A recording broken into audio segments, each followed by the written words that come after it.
بسم الله الرحمن الرحيم. السلام عليكم ورحمة الله وبركاته. إن الحمد لله نحمده ونستعينه ونستغفره ونعوذ بالله من شرور أنفسنا وسيئات أعمالنا. من يهده الله فلا مضل له ومن يضلل فلا هادي له. أشهد أن لا إله إلا الله وحده لا شريك له وأشهد أن محمدا عبده ورسوله لا نبي بعده. اللهم صل وسلم وبارك على عبدك ونبيك محمد وعلى آله وصحبه ومن اهتدى بهديه إلى يوم القيامة. قال الله جل وعلا: يا أيها الذين آمنوا اتقوا الله حق تقاته ولا تموتن إلا وأنتم مسلمون. أما بعد. Ikhwatal iman rahimani wa rahimakumullah. Alhamdulillah, segala puji bagi Allah Subhanahu wa taala, Ar-Rahmanur Rahim, Zat yang Maha Pengasih, Zat yang Maha Penyayang. Allah Subhanahu wa taala yang telah memuliakan kita dengan nikmat Islam, yang dengan ini kita mensyukuri nikmat tauhid, yang kita beribadah hanya kepada Allah Subhanahu wa taala semata, Ilahul Haq, satu-satunya yang berhak untuk disembah dan diibadahi.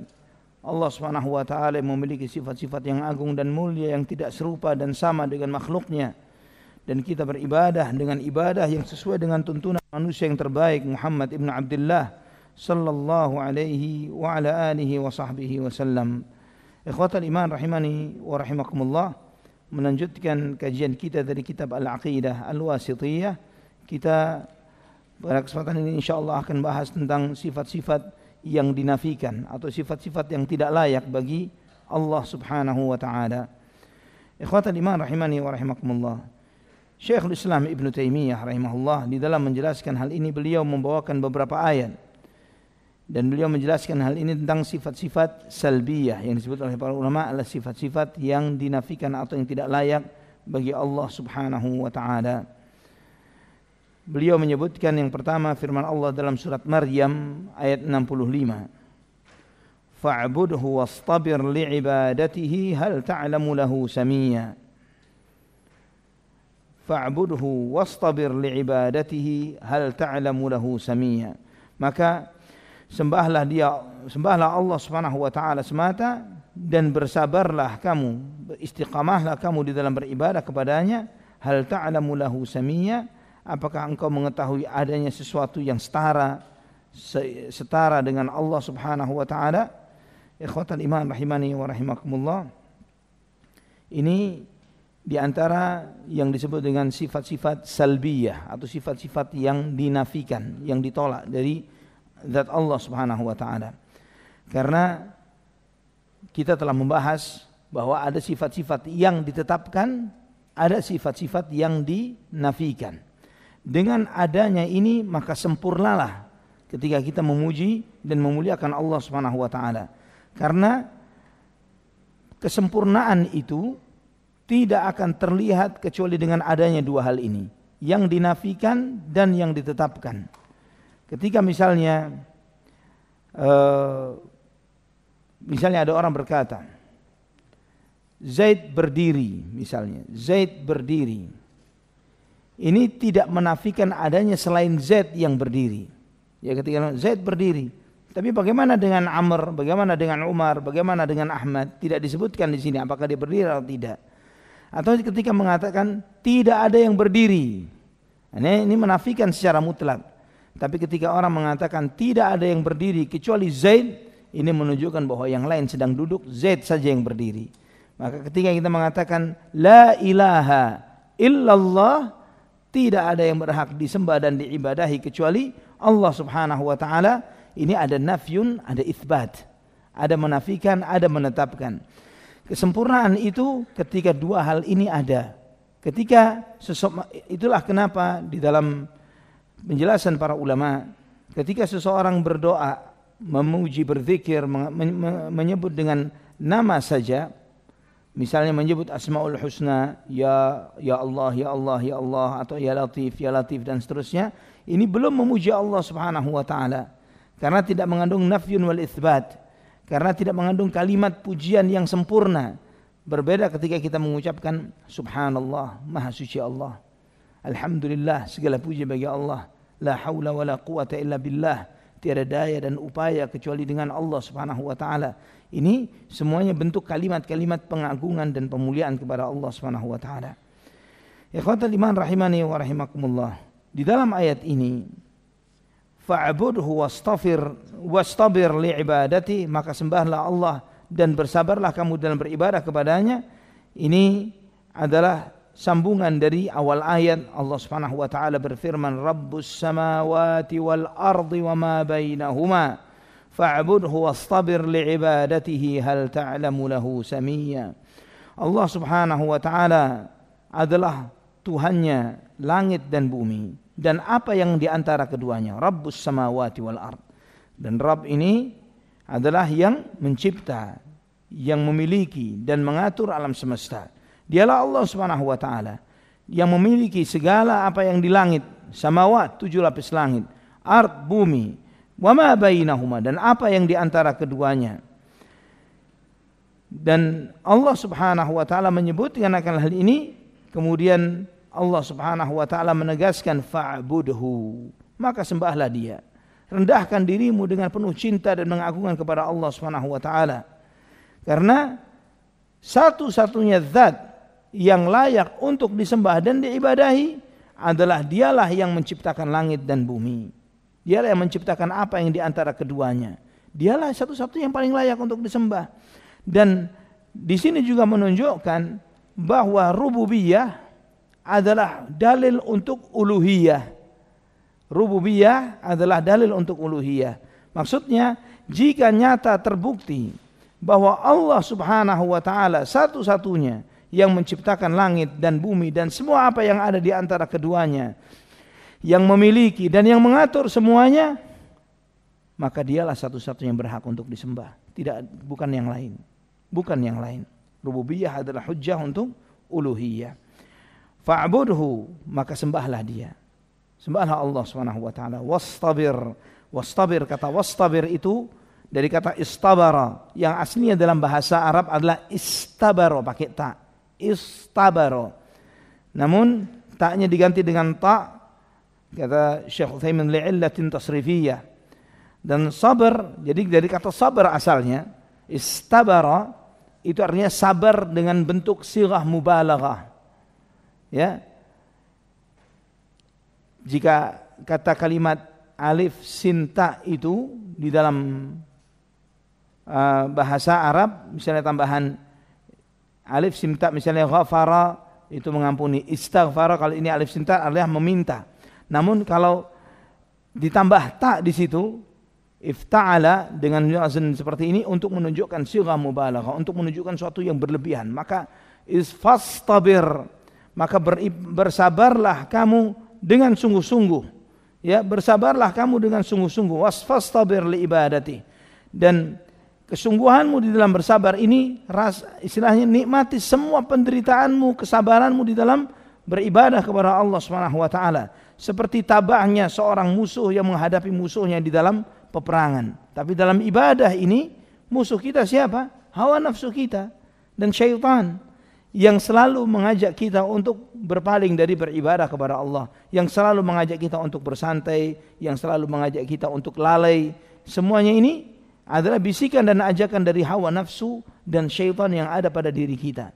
Maka Allah perintahkan fastabir, maka bersabarlah kamu dengan sungguh-sungguh li'ibadatihi, untuk beribadah kepada Allah Subhanahu wa taala. Ya. Kata li'ibadati, kata lam di sini, kata Syekh Utsaimin rahimahullah, bermakna ala, istabir alaiha, yaitu tetaplah kamu bersabar di atas jalan ibadah, sebagaimana yang Allah firmankan di surah Taha ayat 132, wa'mur ahlaka bis salati wastabir alaiha, ajaklah keluargamu, perintahkan keluargamu untuk menjalankan salat dan sabarlah kamu di dalam hal tersebut, ya, di dalam menjalankan ibadah salat dan mengajak untuk mengerjakan salat. Juga kata beliau sesuai dengan makna aslinya, ini jadilah engkau orang yang penuh dengan kesabaran di dalam menjalankan ibadah kepada Allah Subhanahu wa taala. Kemudian di akhir ayat Allah berfirman, hal ta'lamu lahu samiyya, apakah engkau mengetahui adanya tandingan bagi Allah Subhanahu wa taala? Ini pertanyaan untuk menafikan yang disebut oleh para ulama dengan istifham inkari. Pertanyaan yang artinya pasti tidak ada tandingan bagi Allah. Dan juga mengandung makna tantangan. Ya, mengandung makna tahaddi, tantangan. Maksudnya adalah jika kamu benar terhadap klaim kalian wahai orang-orang musyrikin bahwa adanya sesembahan yang berhak disembah selain Allah, maka adakah tandingan bagi Allah? Adakah tandingan bagi Allah? Siapa yang bisa disejajarkan dengan Allah Subhanahu wa taala?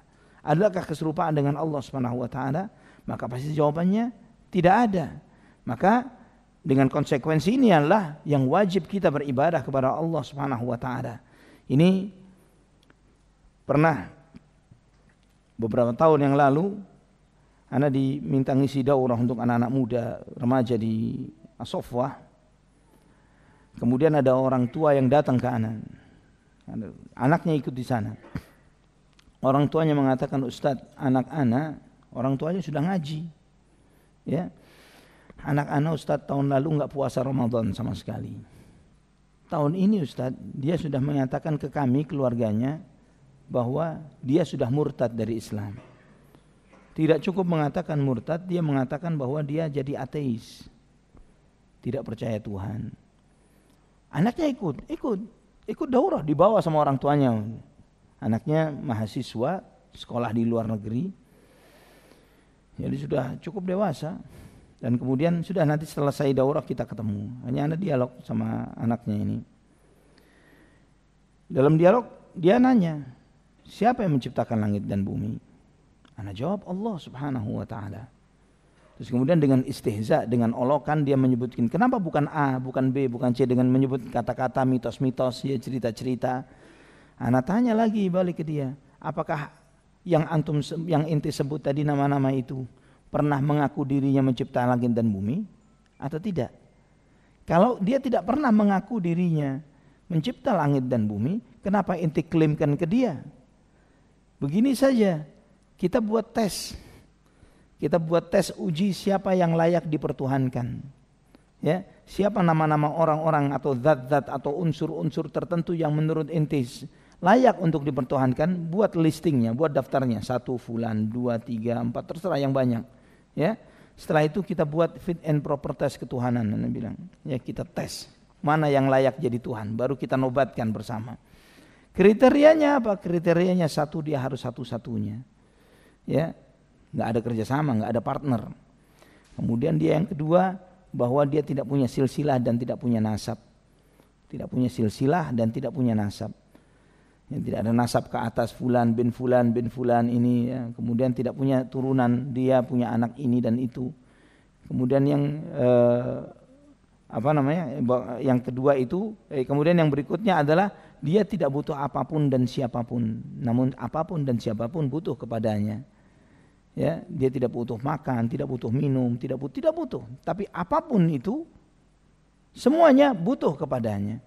Dan kemudian dia tidak memiliki kesetaraan dan level, tidak memiliki kesejajaran, keserupaan dengan siapapun.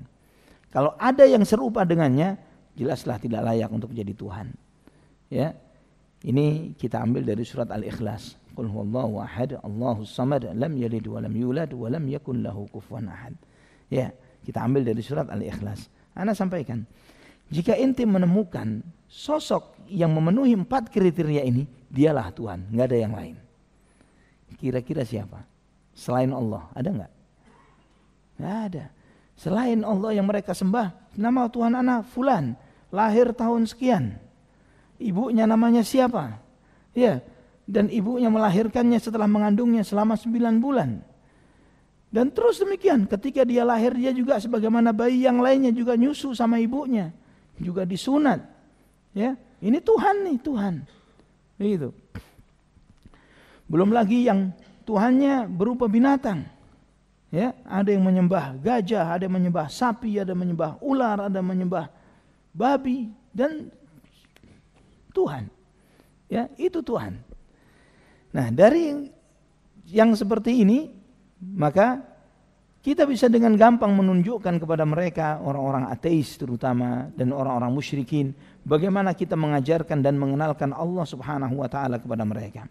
Hal ta'lamu lahu samiyya? Apakah engkau mengetahui adanya kesetaraan dengan Allah Subhanahu wa taala? Ikhwatal iman rahimani wa rahimakumullah. Apa kandungan sifat sempurna yang terdapat di dalam kalimat hal ta'lamu lahu samiyya? Apakah makna kesempurnaan yang Allah tunjukkan di dalam ayat ini? Kita melihat ikhwatal iman bahwa ketika kita menyebutkan suatu sifat yang dinafikan, maka kita wajib menetapkan sifat kebalikannya dengan bentuk yang paling sempurna untuk Allah. Jadi ketika kita menafikan suatu sifat yang dinafikan untuk Allah, kita wajib menetapkan sifat sebaliknya dengan kesempurnaannya untuk Allah Subhanahu wa taala. Dari sini kita melihat bahwa apa sifat kesempurnaan yang ditunjukkan dari pertanyaan hal ta'lamu lahu samiyya? Apakah kamu mengetahui adanya kesetaraan dengan Allah? Ini menunjukkan kesempurnaan yang mutlak bagi Allah Subhanahu wa taala.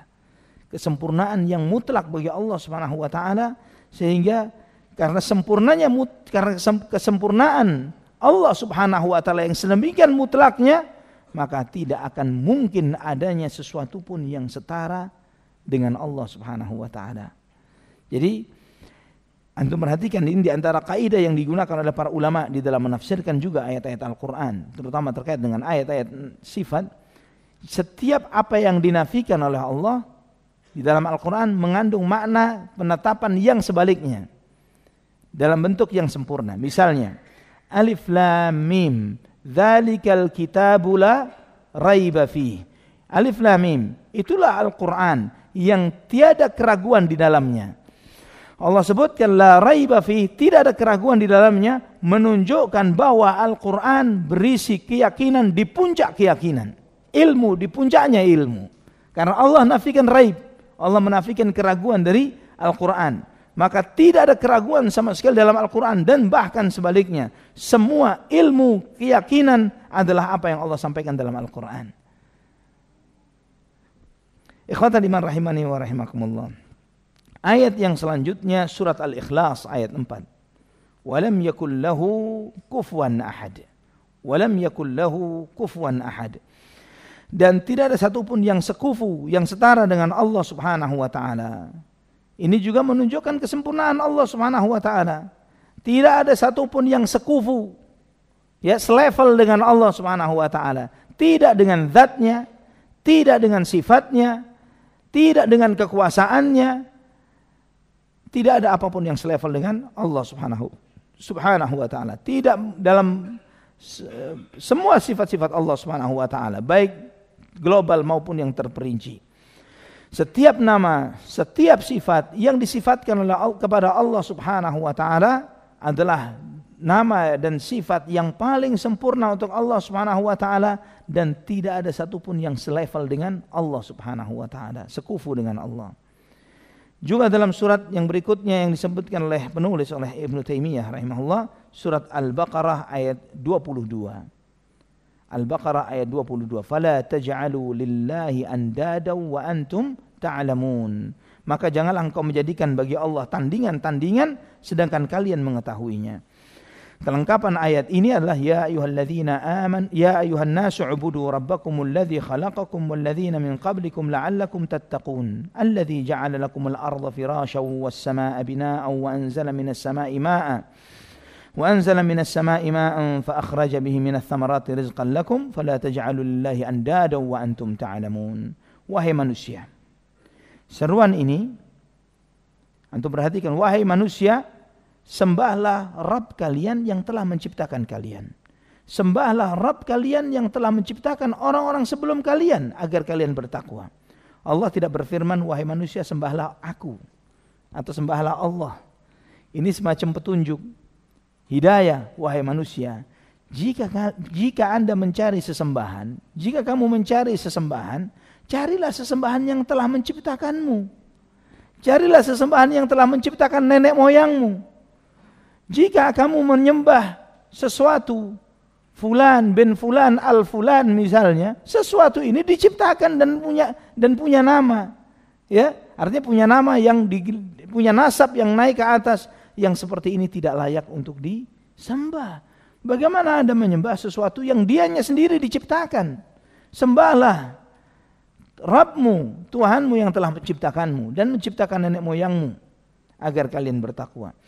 Sembahlah yang telah menciptakan untuk kalian bumi ini sebagai hamparan, yang telah menciptakan langit sebagai bangunan yang kokoh, dan yang telah menurunkan dari langit air, dan dari air itu menumbuhkan buah-buahan sebagai rizki bagi kalian. Subhanallah. Ini semuanya adalah tauhid rububiyah.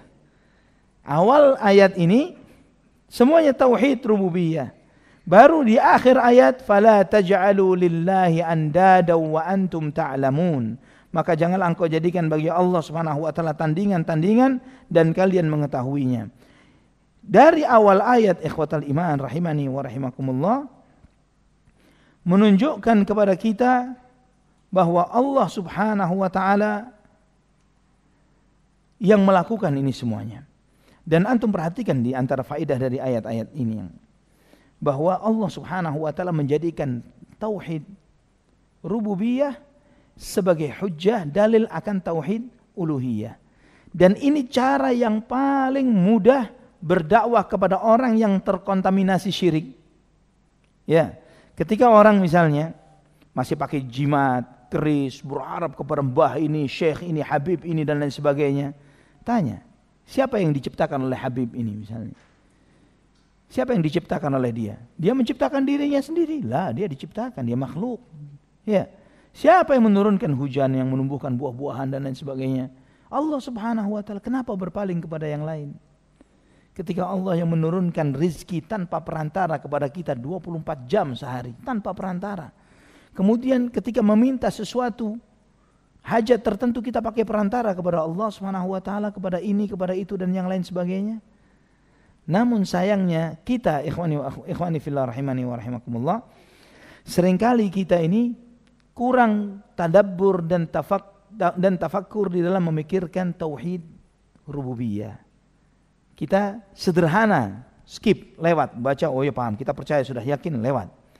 Padahal memahami tauhid rububiyah dengan lebih dalam bukan cuma sekedar berbuah kita semakin tahu bahwa Allah Subhanahu wa taala mencipta langit dan bumi, namun akan menumbuhkan rasa cinta, menumbuhkan rasa khauf, takut, dan menumbuhkan rasa berharap kepada Allah Subhanahu wa taala dengan kita tafakkur memikirkan penciptaan langit dan bumi. Itu yang Allah sebutkan di akhir surat Al-Imran, alladzina yadhkuruna Allaha qiyaman wa qu'udan wa 'ala junubihim wa yatafakkarun fi khalqis samawati wal ard. Juga kita melihat misalnya ikhwatal iman. Misalnya di surat Al-An'am. Subhanallah. Di surat Al-An'am ayat 95. Di satu halaman penuh ini, kalau antum pakai mushaf cetakan Madinah di halaman 140. Ya, insyaallah jika pakai yang cetakan Madinah sama. Ayat 95 sampai 101. Ini semuanya tauhid rububiyah. Satu halaman full. Innallaha faliqul habbi wan nawa, yukhrijul hayya minal mayyit wa mukhrijul mayyita minal hayy. Dzalikumullahu fa anna tu'fakun. Sesungguhnya Allah Subhanahu wa taala yang menumbuhkan butiran tumbuh-tumbuhan dan biji buah-buahan. Dia yang mengeluarkan yang hidup dari yang mati dan mengeluarkan yang mati dari yang hidup. Yang memiliki sifat demikian ialah Allah Subhanahu wa taala. Maka kenapa kalian berpaling? Ini tauhid rububiyah yang menumbuhkan biji-bijian dan menumbuhkan buah-buahan. Kemudian ayat selanjutnya, faliqul isbahi wa ja'ala al-laila sakanan wasyamsa wal qamara husbana. Dzalika taqdirul azizil alim. Dialah yang menyingsingkan pagi dan menjadikan malam untuk istirahat dan menjadikan matahari dan bulan untuk perhitungan. Itulah ketentuan Allah yang maha perkasa lagi maha mengetahui. Tauhid apa ini? Rububiyah. Huwallazi ja'ala lakumun nujuma litahtadu biha fidh dhulumatil barri wal bahr. Qad fassalna al-ayati liqaumin ya'lamun. Dialah yang menjadikan bintang-bintang bagimu agar kamu menjadikannya petunjuk dalam kegelapan di darat dan lautan. Sesungguhnya kami telah menjelaskan tanda-tanda kebesaran kami kepada orang-orang yang mengetahui. Tauhid rububiyah. Wa huwa alladhi ansha'akum min nafsin wahidatin famustaqarrun wa mustawda'. Qad fassalna al-ayati liqaumin yafqahun. Dialah yang menciptakan kamu dari satu orang, dari Adam alaihissalam, jadi miliar sekarang ini. Allah Subhanahu wa taala. Maka bagimu ada tempat tetap dan ada tempat simpanan. Sesungguhnya telah kami jelaskan tanda-tanda kebesaran kami kepada orang-orang yang mengetahui. Tauhid rububiyah. Wa huwa alladhi anzala minas sama'i ma'an fa akhrajna bihi nabata kulli shay'in fa akhrajna minhu khadira. فأخرجنا منه خضرا نخرج منه حبا متراكبا ومن النخل من طلعها قنوان دانية وجنات من أعناب والزيتون والرمان مشتبها وغير متشابه انظروا إلى ثمره إذا أثمر وينعه إن في ذلكم لآيات لقوم يؤمنون. Dan dialah yang menurunkan air hujan dari langit. Lalu kami tumbuhkan dengan air itu segala macam tumbuh-tumbuhan. Maka kami keluarkan dari tumbuh-tumbuhan itu tanaman yang menghijau. Kami keluarkan dari tanaman yang menghijau itu butir yang banyak. Dan dari mayang kurma mengurai tangkai-tangkai yang menjulai. Dan kebun-kebun kurma. Dan kami keluarkan pula zaitun dan delima. Yang serupa dan yang tidak serupa. Perhatikanlah buahnya di waktu pohonnya berbuah. Dan perhatikan pula lah kematangannya. Sesungguhnya pada yang demikian itu ada tanda-tanda kekuasaan Allah bagi orang-orang yang beriman. Tauhid apa nih? Rububiyah. Wa ja'alu lillahi syuraka'al jinna wa khalaqahum wa kharaqu lahu banina wa banatin bighairi ilm subhanahu wa ta'ala amma yasifun. Dan mereka orang-orang musyrik menjadikan jin itu sekutu-sekutu bagi Allah. Padahal Allah yang menciptakan jin-jin itu. Di situ Allah menunjukkan bahwa jin pun Allah yang menciptakannya. Dan mereka berbohong dengan mengatakan bahwa Allah mempunyai anak laki-laki dan perempuan. Tanpa berdasarkan ilmu pengetahuan. Maha suci Allah dan maha tinggi dari sifat-sifat yang mereka berikan. Sebagian musyrikin menyebutkan bahwa di antara makhluk-makhluk halus, apakah itu jin atau malaikat, adalah anak-anak Allah Subhanahu wa taala. Dan Allah menegaskan Allah menciptakan mereka. Badi'us samawati wal ard anna yakunu lahu waladun wa lam takun lahu sahibah wa khalaqa kulla syai'in wa huwa bikulli syai'in alim. Dia pencipta langit dan bumi. Pencipta langit dan bumi. Badi'us samawati wal ard. Bagaimana dia mempunyai anak padahal dia tidak mempunyai istri?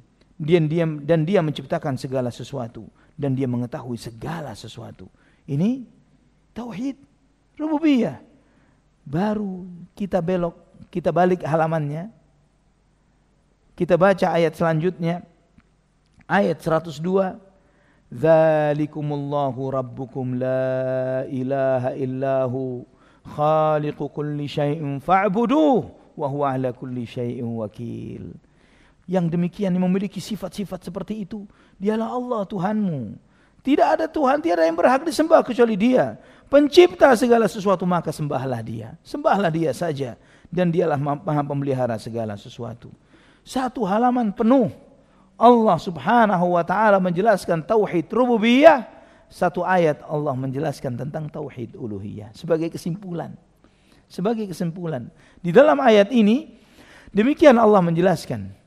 Dari ayat 21 dan ayat 22 Allah menyebutkan dari awal ayat 21 sampai menjelang akhir 22 tauhid rububiyah. Kemudian terakhirnya fala taj'alu lillahi andada wa antum ta'lamun. Maka janganlah engkau menjadikan bagi Allah tandingan-tandingan sedangkan kalian mengetahui. Ikhwatal iman rahimani wa rahimakumullah. Ini sebagai penegasan. Kalian ini sudah tahu bahwa apakah ada tandingan bagi Allah? Siapa yang bisa ditandingkan dengan Allah? Siapa yang bisa disejajarkan dengan Allah yang menciptakan kamu, menciptakan nenek moyangmu, menciptakan langit dan bumi, menciptakan segala sesuatu, yang menciptakan bumi sebagai hamparan, yang menurunkan hujan, menumbuhkan buah-buahan. Siapa yang seperti Allah Subhanahu wa taala? Kalian tahu ini.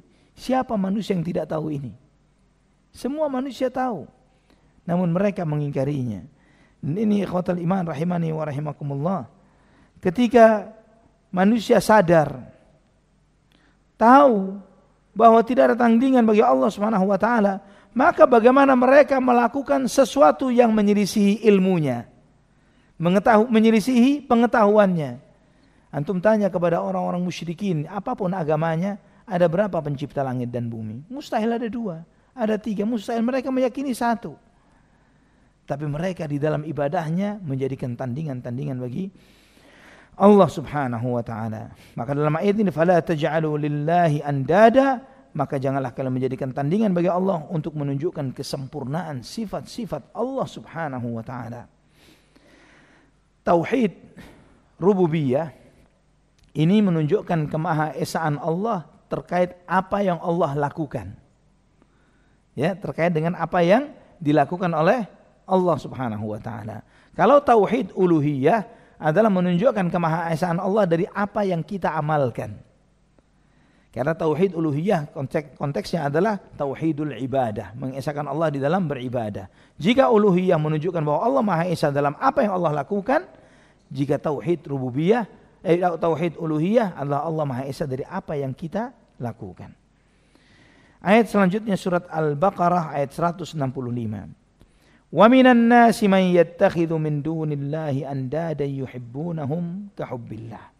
Dan di antara manusia ada yang menjadikan bagi Allah Subhanahu wa taala tandingan-tandingan dan mereka mencintai tandingan-tandingan itu seperti cintanya kepada Allah Subhanahu wa taala. Di sini ikhwatal iman rahimani wa rahimakumullah, Allah menyebutkan yuhibbunahum, mereka menjadikan tandingan di dalam cinta. Ya, yuhibbunahum ka hubbillah. Mereka mencintai tandingan-tandingan itu seperti cintanya kepada Allah Subhanahu wa taala. Bahkan lebih luas dari ini, bahwa mereka beribadah kepada tandingan-tandingan itu seperti mereka beribadahnya kepada Allah Subhanahu wa taala. Mereka bernazar kepada tandingan-tandingan selain Allah. Berapa banyak orang yang bernazar jika proyeknya selesai atau mendapatkan apa yang dia hajatkan, maka dia akan bernazar untuk menyembelih hewan korban untuk kuburan siapa misalnya. Atau mereka takut ya kepada sesuatu selain Allah lebih daripada takutnya kepada Allah Subhanahu wa taala. Kalau mereka berbohong demi Allah, berani berbohong. Jika kamu bohong demi mbah siapa misalnya, mereka takut jangan sampai kalau berbohong demi mbah ini bisa melembung perutnya ini, bisa kembung nih. Iya, bisa gimana? Bisa takut kepada mbah ini atau syekh itu, ya. Dan yang lain sebagainya, takut berbohong jika ini, bahkan ini bukan cuma sekedar mencintainya seperti cintanya kepada Allah, melebihi cintanya kepada sesembahan tersebut, melebihi cintanya kepada Allah. Dan ini adalah syirik, termasuk dalam bentuk kesyirikan. Ikhwatal iman rahimani wa rahimakumullah. Sesuai dalam konteks ini juga, ketika seseorang mencintai Rasulullah sallallahu alaihi wasallam seperti mencintai Allah. Ya, ada sebagian orang yang mencintai Rasulullah SAW seakan-akan Allahnya itu Rasulullah sallallahu alaihi wasallam. Ya, segala-galanya Rasulullah sallallahu alaihi wasallam. Sedangkan kita cinta kepada Rasulullah SAW karena cinta kita kepada Allah Subhanahu wa taala. Karena cinta kita kepada Allah, kita mencintai Rasulullah sallallahu alaihi wasallam. Bukan kita menjadikan Rasulullah SAW tandingan bagi cinta kita kepada Allah Subhanahu wa taala. Ada misalnya ketika jadi cinta itu ada yang lillah, ada yang ma'allah. Jika cinta lillah karena Allah, kita mencintainya karena Allah Subhanahu wa taala. Kita cinta kepada Rasulullah SAW, ahlus sunnah mencintai Rasulullah SAW karena Allah. Karena memang beliau utusan Allah, beliau dicintai Allah, maka kita pun mencintainya. Tapi besar mana cinta kita kepada Allah dan Rasulullah SAW? Cinta kita kepada Rasulullah SAW taba'an, sebagai mengikuti cinta kita kepada Allah Subhanahu wa taala. Namun sebagian orang mencintai Rasulullah sallallahu alaihi wasallam seperti cintanya mereka kepada Allah Subhanahu wa taala. Bahkan tidak bisa dikatakan mengada-ada jika ada sebagian orang mencintai Rasulullah SAW melebihi cintanya kepada Allah. Jika disebut nama Nabi, luar biasa, tergetar hatinya, menangis, ya. Namun tidak seperti itu ketika disebut nama Allah Subhanahu wa taala. Ada seperti itu ikhwatal iman. kenyataan. Sampai ada di antara mereka yang mengatakan fa inna min judika dunya wa dhurrataha wa min ulumika ilmal lauhi wal qalami. Wahai Muhammad, wahai Rasulullah sallallahu alaihi wasallam, di antara bentuk kedermawananmu ya Rasulullah adalah dunia dan akhirat. Ini bentuk kedermawananmu ya Rasulullah. Wa min ulumika ilmal lauhi wal qalami, dan di antara bagian ilmumu ya Rasulullah adalah ilmu lauhul mahfuz dan ilmu pena takdir. Ini bagian dari ilmunya Rasulullah sallallahu alaihi wasallam. Subhanallah. Ini sifat yang mereka sebutkan untuk Rasulullah sallallahu alaihi wasallam. Sifat yang semestinya hanya dimiliki oleh Allah Subhanahu wa taala. Maka ikhwatal iman rahimani wa rahimakumullah, ketika seseorang al-mahabbah ma'allah, mencintai sesuatu seperti cintanya kepada Allah, maka dia terjerumus ke dalam kesyirikan. Namun ketika al-hubbu fillah, cinta karena Allah, bahwa kita mencintai sesuatu karena cinta kita kepada Allah Subhanahu wa taala. Nah, dari beberapa ayat ini kita mengambil faedah. Sebelumnya, pada kesempatan sebelumnya kita membahas firman Allah di dalam surat Ar-Rahman ayat 68. Tabarakasmu rabbika dzil jalali wal ikram. Yang maha berkah Tuhanmu, yang maha berkah nama Tuhanmu, yang memiliki kebesaran dan kemuliaan. Faedah apa yang kita bisa ambil dari ayat ini? Bahwa ketika kita menyadari bahwa Allah Subhanahu wa taala disifati dengan sifat al-jalal, kemahabesaran, kemahaagungan, ini menunjukkan, membuahkan ke dalam diri kita sifat ta'zim, mengagungkan Allah Subhanahu wa taala, memuliakan Allah Subhanahu wa taala. Dan jika Allah disifati dengan ikram, yang artinya ikram itu memuliakan, maka kita mengharapkan kemuliaan dari Allah Subhanahu wa taala, bukan dari yang lain. Kita mengagungkan Allah Subhanahu wa taala karena dialah Allah yang maha agung dan maha mulia, dan Allah lah Subhanahu wa taala yang memuliakan hambanya. Dan juga dari firman Allah, fa'budhu wastabir li'ibadatihi. Beribadahlah engkau dan sabarlah kamu di dalam jalan beribadah kepada Allah. Mengajarkan kepada kita agar kita istiqamah. Istiqamah di dalam berdakwah. Jangan pernah bosan. Jangan pernah lelah. Jangan pernah mengeluh di dalam beribadah kepada Allah Subhanahu wa taala. Namun kita bersabar dengan istiqamah sampai kita ketemu Allah Subhanahu wa taala. Wa'bud rabbaka hatta ya'tiyakal yaqin. Sembahlah Tuhanmu sampai datang kepadamu al-yaqin, al-maut, sampai mati. Sampai mati kita berusaha istiqamah untuk hamba Allah Subhanahu wa taala. Dan sampai mati kita berusaha untuk merealisasikan iyyaka na'budu wa iyyaka nasta'in. Satu ayat yang kita ulang-ulang dalam satu surat Al-Fatihah, yang kita ulang-ulang belasan kali dalam sehari. Iyyaka na'budu wa iyyaka nasta'in, sebagaimana Allah firmankan dalam Sahih Muslim, hadza ma baini wa baina 'abdi. Ini adalah jarak antara aku dan hambaku. Ini adalah komitmen antara aku dan hambaku. Kepadamu ya Allah kami beribadah, kepadamu ya Allah kami memohon pertolongan, sampai mati kita menegakkan kalimat ini. Kemudian hal ta'lamu lahu samia, juga walam yakun lahu kufuwan ahad, juga firman Allah fala taj'alu lillahi andada. Ini menunjukkan, mengajarkan kepada kita bahwa Allah Subhanahu wa taala maha suci. Sehingga apa yang ada di dalam hati kita, kita menafikan segala sifat kekurangan dari zat Allah Subhanahu wa taala. Allah tidak ada tandingan, tidak ada keserupaan.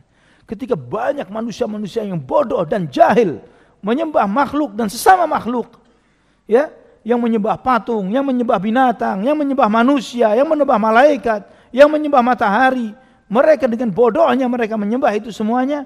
Kita hakul yaqin, kita menyembah siapa yang zat yang menciptakan semuanya tadi, yang menciptakan itu semuanya. Jadi tidak membuat kita ini menjadi sakit hati terhadap ketika ada berita-berita. Saya tidak ngerti apa yang terjadi di media kita ini. Ketika Anda membuka misalnya search engine Google misalnya, berita yang muncul si fulan murtad ini begitu muncul dengan mudahnya, membuat orang penasaran untuk membaca. Terutama mereka memang orang-orang jahil. Ya, ternyata si fulan beragama ini, ternyata si fulan keluar dari agamanya, dan begitu mengalirnya, saya tidak ngerti apa maksudnya. Ya, Tanpa dicari pun itu iklan yang muncul. Namun seorang muslim, seorang mukmin tidak perlu baper, ya. Tidak perlu baper melihat yang seperti ini. Kenapa kita harus baper terhadap orang-orang yang jahil, yang bodoh? Bodoh, menyembah makhluk, menghinakan dirinya, ya, dan juga mengajarkan kepada kita hati-hati pilih idola.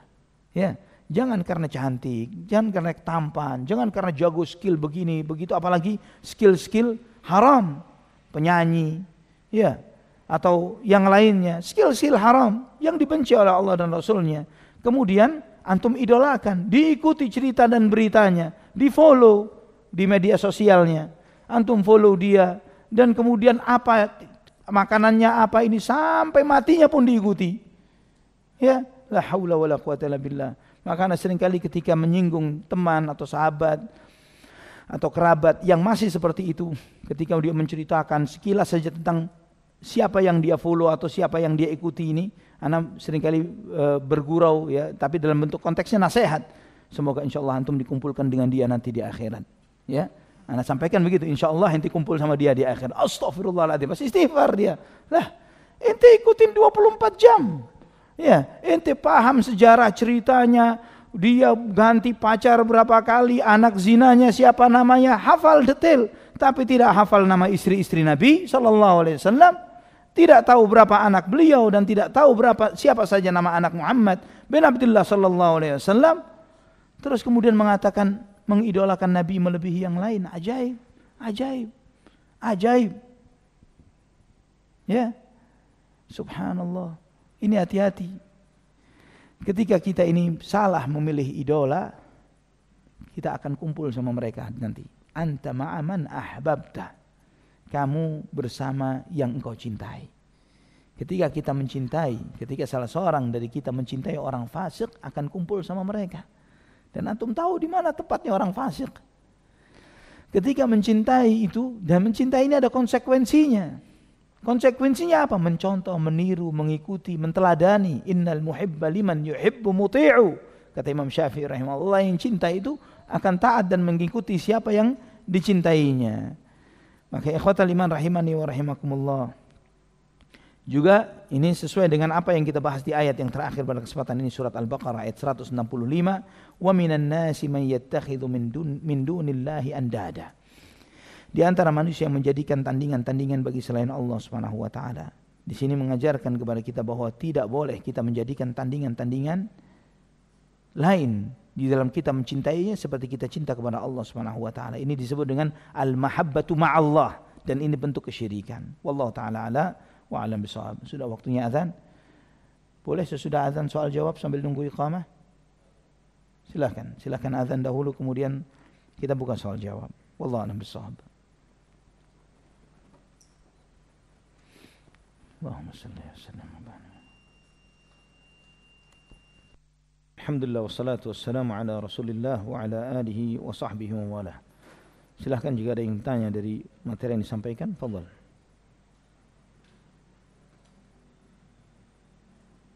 Jarang-jarang ini kita buka pertanyaan.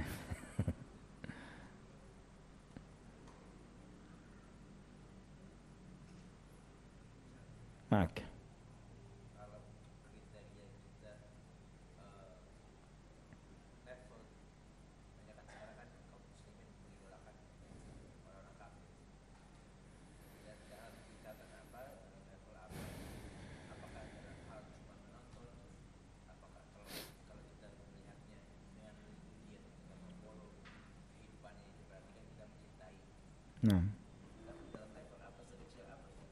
yang boleh.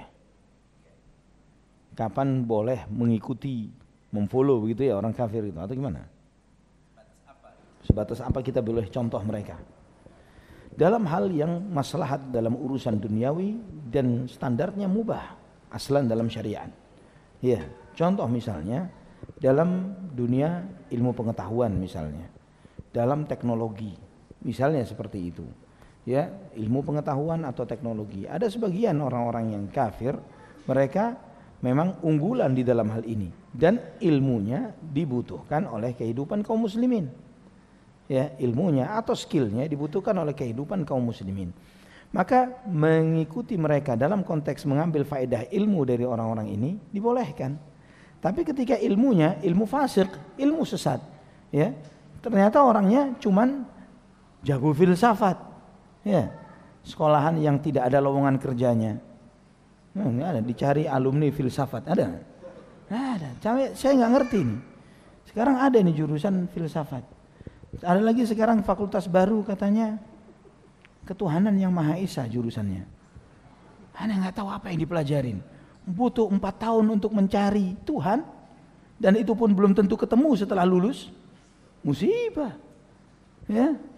Ini ada fakultas baru, fakultas ketuhanan yang Maha Esa. Emang apa yang dipelajarin? Ya, mencari Tuhan sekian lama dan nggak ketemu-ketemu. Dasarnya apa? Ya, misalnya tokoh filsafat. Kenapa harus belajar? Apalagi tokoh sihir, dukun, ya, tukang ramal. Ini mador, ini racun, ya. Atau tokoh ahlul bid'ah sama, tabaan minhum ini sama. Jadi uswah dalam kebatilan, mengikuti mereka seperti bunuh diri, seperti minum racun. Ya, ini berbahaya, ngerusak akidah. Kalau minum racun selesai lebih baik daripada memfollow atau mengidolakan seorang pemikir atau seorang filosof nyeleneh dan sesat. Ya. Ini lebih ahsan antum beli racun dikonsumsi sampai habis. Ya, itu lebih baik. Kenapa? Kalau makan racun sengaja bunuh diri, ya, dosa besar tapi belum tentu kafir. Tapi kalau memfollow orang seperti ini, bisa jadi ateis, bisa murtad, bisa macam-macam, dan tidak selesai masalahnya walaupun sudah mati. Jadi batasnya adalah mengikuti mereka dalam konteks yang bersifat mubah, dalam ilmu pengetahuan atau skill tertentu, teknik-teknik tertentu misalnya dalam ilmu keduniaan yang hukumnya dasarnya adalah mubah di dalam skill itu. Wallahu a'lam bishawab. Lebih dari itu bisa kezaliman dan bahkan haram. Fadhal, ada yang lain? Nah. Allah barik fiik. Nah. Assalamualaikum, semoga Allah menjaga Ustadz dan keluarga. Amin, ya. Izin bertanya, apakah jika ketika suami mentaati istrinya akan tetapi berlawanan dengan ketaatan kepada Allah, nah apakah itu merupakan syirik cinta? Jazakallahu khairan. Mentaati istri dalam hal yang bertentangan dengan apa yang Allah Subhanahu wa taala perintahkan dan Rasulnya, apakah itu bentuk taat dalam kesyirikan? Iya. Tapi jawaban ini sesuai dengan pertanyaan global, ya. Ketika antum mengikuti kemauan istri, konteksnya mengikuti kemauan istri bukan selalu artinya taat. Benar ya? Kecuali mengikuti kemauan istri yang sifatnya haram.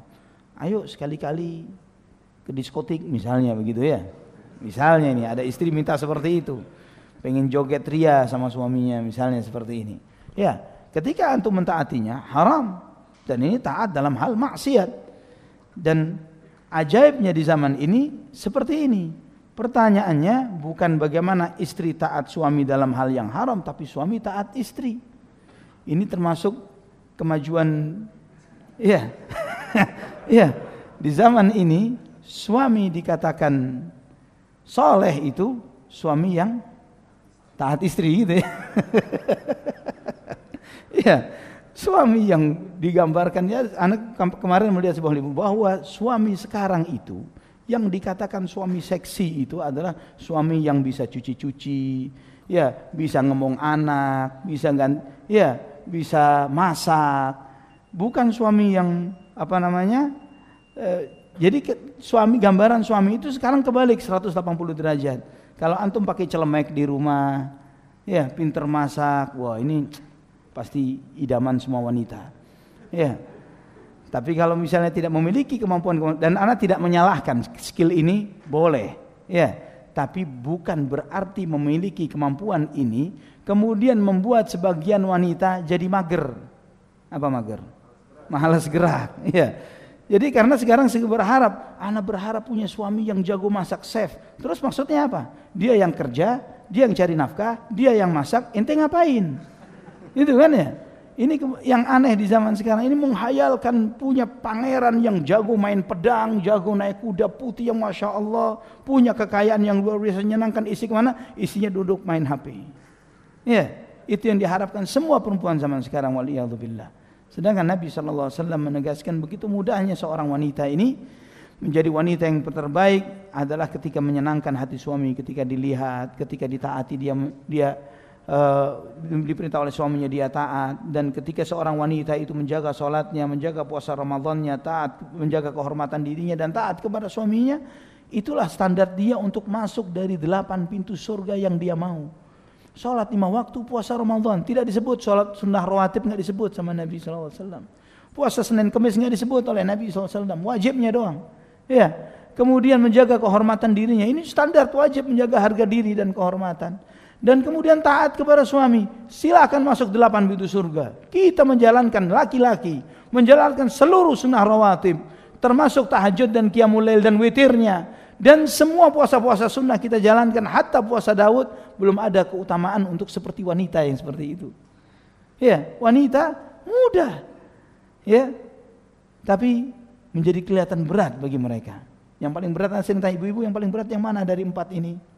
Taat suami. Memang suami sekarang apa banyak maunya? La haula wala quwata illa billah. Ada lagi yang bertanya?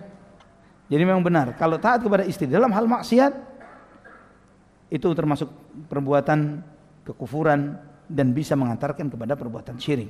Ya. Namun bukan selalu ketika mentaati maunya istri itu diartikan taat. Karena zaman sekarang ini keunikannya seperti itu. Ya, istri punya kemampuan yang hebat dalam membelokkan kesungguhan seorang suami. Ya, la haula wala quwata illa billah. Ada lagi yang bertanya? Nah, fadhil, silakan. Waalaikumsalam warahmatullahi wabarakatuh. Allah barik fiik. Ustaz, izin bertanya, akhir-akhir ini tuh lagi sering muncul tren bercanda. Langit, bisakah kau bla bla bla bla? Langit? Iya. Oh, bercandanya seperti itu Ustaz, bahkan di kalangan teman-teman terdekat. Bagaimana sikap kita menghadap yang seperti itu Ustaz? Jadi menyeru kepada langit? Iya, tapi bercandanya begitu. Iya. Baik. Pertama, perbuatan meminta kepada makhluk ini syirik. Idza sa'alta fas'alillah wa idza ista'anta fasta'in billah. Jika engkau meminta, mintalah kepada Allah. Jika engkau mohon perlindungan, mohonlah perlindungan kepada Allah. Iyyaka na'budu wa iyyaka nasta'in. Hanya kepadamu ya Allah kami beribadah, hanya kepadamu ya Allah kami mohon pertolongan. Ya. Jadi ketika meminta kepada makhluk, walaupun dalam konteks yang bercanda, ini kufur. Perbuatan kufur. Syariat ini tidak bisa dibikin mainan. Ya. Kepada Allah dalam konteks candaan adalah kufur. Berbuat syirik ini kemudian dibuat sebagai sebuah candaan. Sayang bercanda tapi resikonya syahadat batal. Ya. Kenapa mau bercanda yang resikonya syahadat kita batal? Ingat sabda Nabi SAW dalam hadis yang sahih dalam Bukhari dan Muslim, innar rajula la yatakallamu bi kalimatin ma yakun laha balan yahwi biha fi nari jahannam ab'ada ma bainal masyriqi wal maghrib.